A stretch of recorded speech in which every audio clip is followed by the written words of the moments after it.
Oui, effectivement. Donc la région Nouvelle-Aquitaine, qui est née effectivement de la fusion des 3 ex-régions Aquitaine, Limousin, Poitou-Charentes, avait avec effectivement son président et sa vice-présidente la volonté d'aller très fort sur le volet de la transition énergétique avec des objectifs de réduction de la consommation de 30%, de développement des énergies renouvelables pour atteindre 32% de la part d'énergie renouvelable, tout ça avec pour objectif de réduire de 30% les émissions de gaz à effet de serre. Alors on ne peut pas vous présenter l'ensemble de la politique régionale, c'était un peu long, et Madame Coutan en a parlé un peu ce matin. L'idée de cette présentation, c'est vraiment de se focaliser sur le secteur industriel, ça tombe bien, parce qu'effectivement Solvay vient de passer, donc là on va voir comment la collectivité, la région peut accompagner le secteur industriel dans le cadre de la transition énergétique et plus particulièrement de la réduction de la consommation. On parle beaucoup d'énergie renouvelable et effectivement, malgré les prix assez bas des énergies fossiles en cours, on voit bien que les énergies renouvelables tiennent toujours. Il y a une compétitivité de plus en plus forte. On parle d'autoproduction, on parle d'autoconsommation. On est vraiment au bord. Et à côté de ça, il y a une volonté de l'exécutif de ne pas oublier l'essentiel, qui est effectivement la maîtrise de la consommation, la réduction de la consommation énergétique du secteur industriel. Alors, ça ne marche pas, c'est dans l'autre sens. Juste un premier constat. Alors, on a essayé d'un peu d'analyser les différents secteurs à l'échelle européenne et on voit globalement que le secteur industriel français est en retard par rapport à la problématique de la consommation énergétique, du fait, effectivement, peut-être d'un coût de l'électricité faible durant une certaine décennie. Voilà. Si on prend un titre de comparaison, on le fait souvent, l'Allemagne, le secteur effectivement industriel allemand, a fait énormément d'investissements dans le cadre de sa compétitivité énergétique et aujourd'hui a globalement une consommation qui est entre 15 et 30% plus faible que le même secteur en France.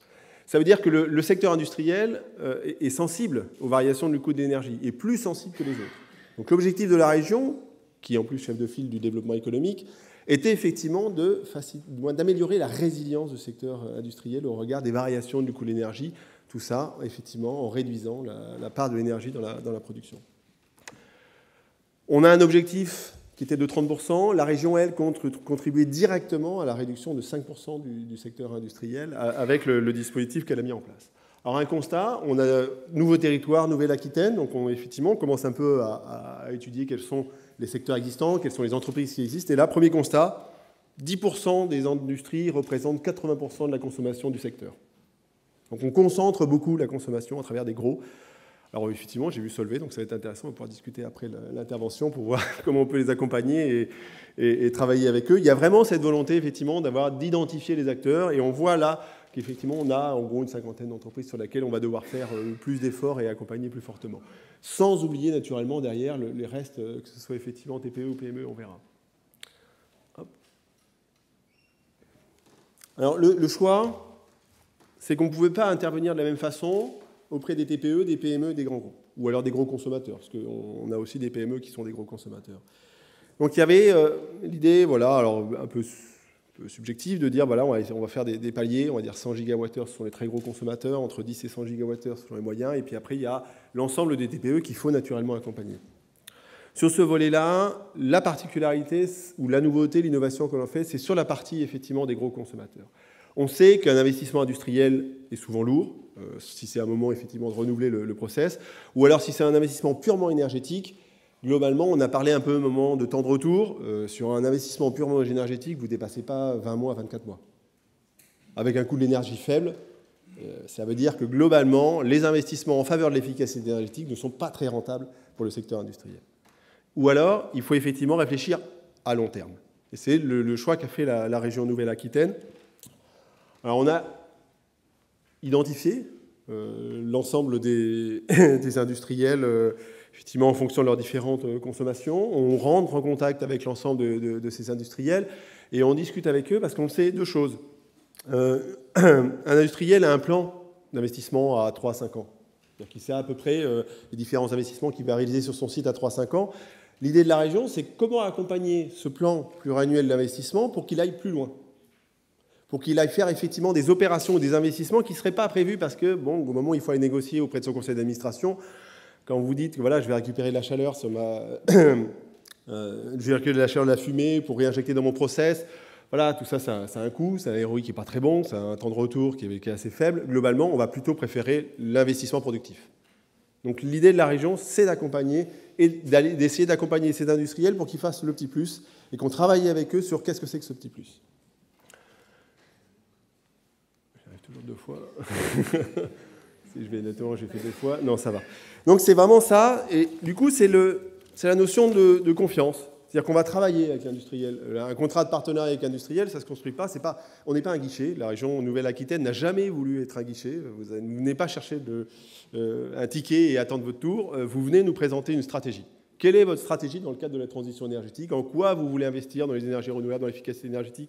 Comment ça va se déclencher dans le temps? Qu'est-ce que vous avez sécurisé comme investissement? Ou est-ce qu'on peut vous accompagner pour que vous allez déclencher l'investissement auprès de votre conseil d'administration en disant, ben voilà, si effectivement je vais faire ce volet de récupération de chaleur, je vais pouvoir avoir bénéficié effectivement d'une subvention de la région qui permettra de diminuer mon temps de retour à 10, 12 mois, 15 mois et qui permettra effectivement de faciliter l'investissement. C'est une négociation, c'est un contrat qui est travaillé entre les chargés de mission ou les ingénieurs de la région de Nouvelle-Aquitaine et effectivement les responsables énergie des secteurs industriels. C'est un contrat qui peut se faire par site industriel ou multisite, parce qu'effectivement on a des groupes à l'intérieur de la Nouvelle-Aquitaine qui ont plusieurs sites à l'échelle de la région. Ça passe par des diagnostics qui sont souvent obligatoires, pas forcément très pertinents, et ça nécessite souvent d'aller un peu plus loin. Et après, ça nécessite un contrat. Et un contrat, c'est quoi? C'est un engagement de la part de l'industriel. Alors on avait parlé effectivement de 10%, mais globalement, ils s'engagent souvent sur plus. On aimerait qu'ils aillent plus loin. On aimerait effectivement qu'ils atteignent globalement 20-30%. Aujourd'hui, on est entre 15 et 20% d'économies. C'est les premiers. On essaye effectivement d'accompagner ça. Mais le contrat, qui est signé effectivement entre la région et l'industriel, permet d'afficher cet objectif de réduction. En parallèle, la région s'engage à accompagner financièrement effectivement les différentes actions qui sont proposées par l'industriel. Le contrat évolue, le contrat réfléchit, c'est effectivement la vie d'une industrie à 3 ans, c'est assez compliqué, donc il peut y avoir des revirements de stratégie, donc c'est des choses qu'on peut faire évoluer annuellement. Il y a un comité de pilotage qui se met en place, un comité technique, il y a des choix industriels qui peuvent varier, et du coup on peut revoir ça. Mais l'objectif reste le même, c'est effectivement celui qui est gravé dans le contrat qui permet d'accompagner. L'intérêt d'avoir un contrat avec l'industriel, c'est qu'au moment où l'industriel va aller négocier les investissements auprès de son conseil d'administration, il a le contrat de la région. Il a l'engagement de la région comme quoi nous, on va l'accompagner s'il atteint la réduction affichée dans le cadre de ce contrat. Et je vous assure que ça facilite un certain nombre d'investissements ou une prise de décision un peu plus rapide. Voilà. Alors du coup, l'étape, voilà, c'est passé sans moi. Voilà à peu près tout doux. Et la culture du contrat, le contrat est présenté effectivement chez nous, adopté en commission plénière. L'ensemble des élus adoptent le contrat et ensuite on se met en œuvre sur 3 à 5 ans selon les différents investissements choisis. Avec... Ah pardon, merci beaucoup. La région a signé un premier contrat. Alors c'est une politique qu'on a menée assez rapidement et du coup un premier contrat a été mené par l'entreprise Tembec. L'entreprise Tembec fait de la chimie verte, effectivement, elle est issue de pain maritime sur ce volet-là. Et là, on a effectivement passé avec eux un contrat d'accompagnement avec une multitude d'actions qui vont des choses toutes simples, du monitoring, déjà la connaissance de la consommation énergétique du site industriel, c'est extrêmement important, la finesse de la consommation, la finesse de la connaissance. Deuxièmement, il y a effectivement la partie, tout ce qui est récupération de chaleur qui va se mettre en place. On sait qu'effectivement, dans l'ensemble de ces volets, et il y a souvent, on a parlé à un moment de vapeur ou de réseau, il y a souvent des choses qui évoluent dans les process industriels alors que votre réseau de vapeur n'a pas évolué depuis à peu près 15 ans. Donc il y a nécessairement effectivement des investissements à faire qui permettront derrière des économies importantes. L'exemple de Tembec, c'est effectivement la réduction de 82 gigawattheures par an.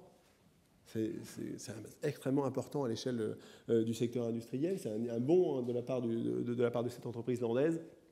C'est 6 à 8 millions d'euros d'investissement purement énergétique. Là, on n'est pas dans le process, on est vraiment justement dans le purement énergétique, du monitoring jusqu'à la récupération de chaleur, l'amélioration effectivement de la partie vapeur, et une subvention régionale estimée aux alentours de 2 millions d'euros. La subvention n'est pas acquise. Elle est acquise qu'à l'atteinte des objectifs de la part de l'industriel, avec effectivement une réserve qui est faite à la fin du contrat, que s'il y a un problème d'atteinte d'objectifs, il y a une réserve qui est regardée par la région, parce qu'effectivement, ça ne permet pas. Mais il y a la volonté d'accompagner et surtout la volonté de co-construire. On a la volonté de co-construire avec l'ensemble du secteur industriel sa transformation, sa compétitivité énergétique et effectivement être beaucoup plus résilient aux variations du coût de l'énergie, qui globalement, à l'échelle internationale, est assez compliqué. Enfin, la visibilité du marché, du coût de l'énergie est compliquée aujourd'hui. On est encore assez bas, on a un peu de difficulté sur la vision pétrole-gaz. Sur l'électricité, on l'a beaucoup plus, on parle effectivement de production, mais c'est la partie pétrole-gaz, on l'a pas. C'est fini pour moi. C'est fini pour vous. Merci. Merci. Merci.